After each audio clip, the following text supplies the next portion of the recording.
Welcome to my Syndicate Shaco guide. In this video, I'll be going over the build, what items and augments to take, how to play before level 7, during level 7, then how to play after level 7, what you do if you get contested, and then I'll go into some in-depth positioning examples. This is a slow roll comp, meaning we're rolling down to 50 gold every single turn for 3-star units. The comp itself is one of the least flexible ones out there, as we have 7 core units for the comp. We are on Shaco as our main carry. We have Akali, Braum, Darius, and Zyra to give us 5 Syndicate. This is crucial to make sure that Shaco always has the additional Omnivamp and tankiness. Talon and Echo are in there to give us 4 Assassins, and they can also be rerolled to 3 stars alongside of Shaco. We will be slow rolling at level 7 with this board. Here we're running 3 Syndicate 4 Assassins, and the 7th unit will be a second Talon or Echo 2-star, or something else based on your augments. Our 3-star priority is Shaco, Echo, then Talon or Katarina. Akali will replace either Talon or Katarina, so don't 3-star both of them, just pick one of them. You will be slow rolling with this board until you hit Shaco 3-star.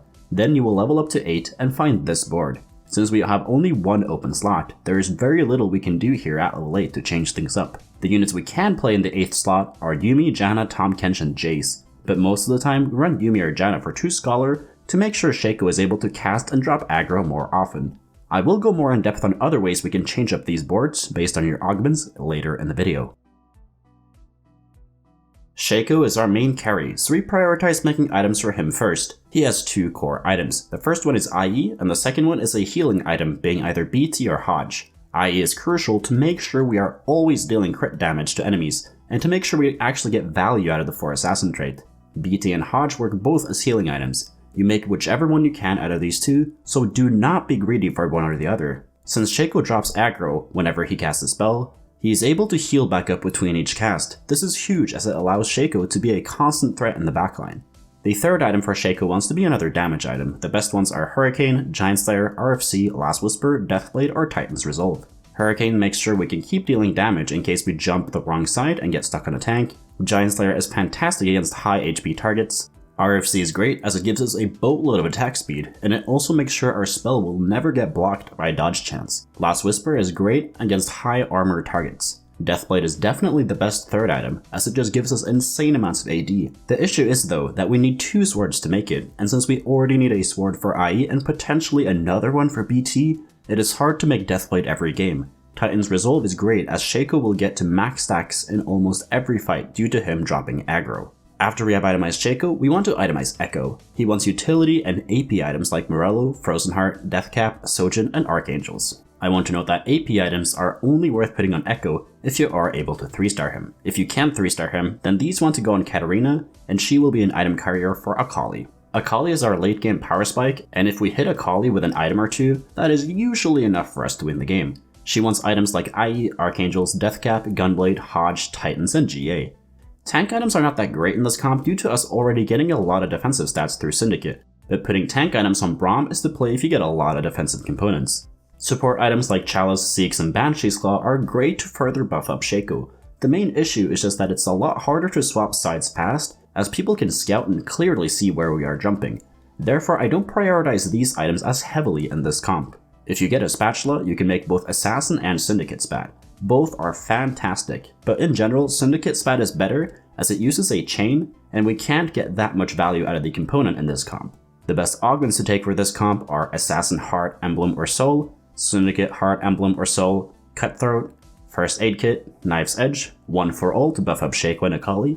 Payday is great if you have a strong early or mid-game board. Thrill of the Hunt, Smoke Bomb, Metabolic Accelerator, March of Progress, Trade Sector, Wise Spending, and Golden Ticket. The carousel priority for this comp is Sword, Glove, Bow, then Tier. Since this comp consists mostly of 1, 2, and 3 cost units, we can find a lot of the units in the early game. The best opener for this comp is to have Shaco with 2 Assassins and 3 Syndicates, but a more realistic opener you can aim for in every game is to have Twitch as the item carrier with Bodyguards and Assassin frontline. Other openers that work are Ezreal with Bodyguards, Quinn with Bodyguards, or Tristana with Bodyguards. Once we have our opener, we need to make items, and as a general rule, you want to make an item if you have 4 or more components. The best items to slam in the early game that transition well into Shaco late game are IE, Deathblade, Frozen Heart, Hodge, Last Whisper, Hurricane, and Morello.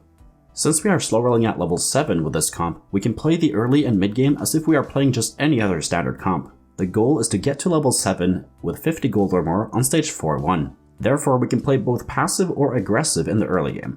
And if you want to learn more about how to play the early game, check out my guide where I go in depth on that subject. After the Krauts round, you should have more direction towards a comp. The general requirements to play Shaco is to have at least one component for IE and one component for another Shaco item. We also want to have some of the Syndicates and Assassins already, so if you have none or barely any, your mid game will be rough. On stage 3-2, you can level to 6 to either keep the win streak, or if you lost streak during the early game, you can roll level 6 to stabilize. You generally want to hit this level 6 board or Shaco 2 in order to be stable. We want to make sure that we're scouting during the mid game to see if we need to build Last Whisper or Giant Slayer as the third item for Shaco, and we also want to see how many other people are playing Syndicates. Once you are level 7 with 50 gold, we start slow rolling, meaning we roll down to 50 gold every single turn. This is to maximize our odds of hitting 3-star units. Our 3-star priority is Shaco, Echo, then Talon or Katarina, meaning that if you need to sell a unit for bench space, you sell either Talon or Katarina depending on who you are farthest away from. We also don't go for Zyra 3-star, as she is just a waste of gold and bench space. She is just a Syndicate synergy bot that provides little CC, so having her 2-star is more than enough. By stage 4-1, you will generally need to have at least Shaco 2-star or almost all your other units 2-star in order to be stable. So rolling down below 50 gold to get stronger is completely acceptable, as a decent amount of other players are rolling down here as well. And by stage 5-1, you will need to assess your situation. If you are far up Shaco 3-star, meaning you have 5 or less, you might want to just push level 8 to find a Kali and try to play for a top 4. But if you have 5 or more, you can chase the 3-star. In that case, you keep slow rolling during stage 5, but keep in mind that on stage 5-1, a lot of other players are rolling down to 0 gold at level 8. So you won't be stable for a long time on stage 5 with just Shaco 2-star. So in general, you slow roll until you're 30 HP or lower, and once you hit that HP threshold, you roll down until you hit Shaco 3-star. Once you hit Shaco 3-star, you level up to either 8 or 9 depending on how much gold and HP you have. When you hit level 8, you can keep slow rolling for Echo 3-star and Talon or Katarina 3-star if you have not hit them yet. This allows you to also have a good chance of hitting a Kali, but most of the time you will have to roll at level 8 as a Kali enables this comp really well, as she is both an assassin and a syndicate.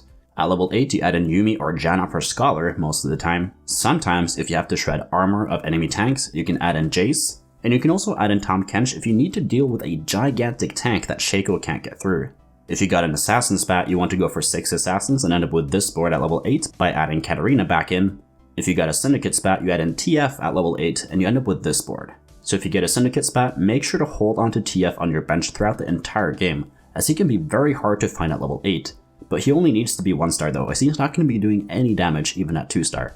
If you are able to high roll and make it to level 9 with a lot of gold, you will add in Twitch and Katarina for 6 assassins. This will make both Shaco and Akali deal insane amounts of damage.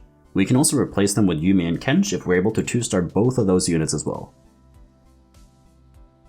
If you get contested in this comp, it is always going to be another Shaco reroll player, as Syndicate is not ran in any other comps. In that case, you have 3 options. The first one is to use Shaco as an item carrier and then pivot into either Sniper Jhin, Chemtech Urgot, or Challenger Yone. The second option is to use Shaco as an item carrier for Akali, and then remake Shaco once you hit her. This will require you to fast 8 in order to hit Akali, as she is impossible to hit at level 7. Akali 2-star will be enough to get top 4 and win the game if you have good augments, but getting to level 8 with a lot of gold is the hard part. The third option is to contest, but know that you will most likely go 7th or 8th if you do this. To do this, you need to be farther ahead than your opponent, and you also need to constantly be checking how close the other player is to hitting Shaco 3-star. If they're starting to get close, you have to roll down in order to hit before them. General positioning with this comp looks like this. We have Shaco to threaten the side of the enemy carry. Talon and Akali are on the other side to threaten in case we jump the wrong side. Braum and Darius is backline to draw out the enemy backliners, and also to make sure that people who are clumping will get less effect. Janna and Zyra are behind our tanks to stay safe. It doesn't matter where Echo is positioned, as his spell will land based on how the enemies are positioned, so we want him to jump in the middle so that he doesn't block our other assassins from walking up to the enemy carries and dealing damage. Now moving on to some in-depth positioning examples. Against the first guy, the big threat is Urgot and Jinx. Shaco and Akali are positioned to jump Urgot. Talon is positioned to target Jinx. Braum and Darius are drawing out the enemy frontline to make sure that our assassins have space to land in the enemy backline. Against the second guy, the big threat is Orianna and Seraphine. Since this player has not clumped their frontline, we can frontline our own Darius and Braum, as our assassins will have space to land in the backline. However, since Orianna wants units to be clumped up, we pull out the enemy backline to make sure her ult gets less value. Shaco is also jumping Orianna, and Akali and Talon are jumping the Seraphine. Syra is safe to make sure that we can stun the entire enemy backline. Against the third guy, the big threats are Yone and Fiora. Here we are pulling our frontline back just 1 hex. This is to make sure that Warwick and Yone won't be going into the backline to attack our assassins. Shaco and Akali are attacking the Quinn, and Talon is landing on the Kai'Sa and then he'll go to Yone. Janna is far away in the other corner to make sure she doesn't put Yone on top of our Shaco. Thank you so much for watching. If you learned something, please leave a like and subscribe to the channel. Comment down below what video you want me to make next, and if you want to get better at TFT, join the Discord. We got over 6,000 other players there who are hungry to climb. And if you want to get coached by me, the information is over on the Discord server as well. So take care and see you in the next video.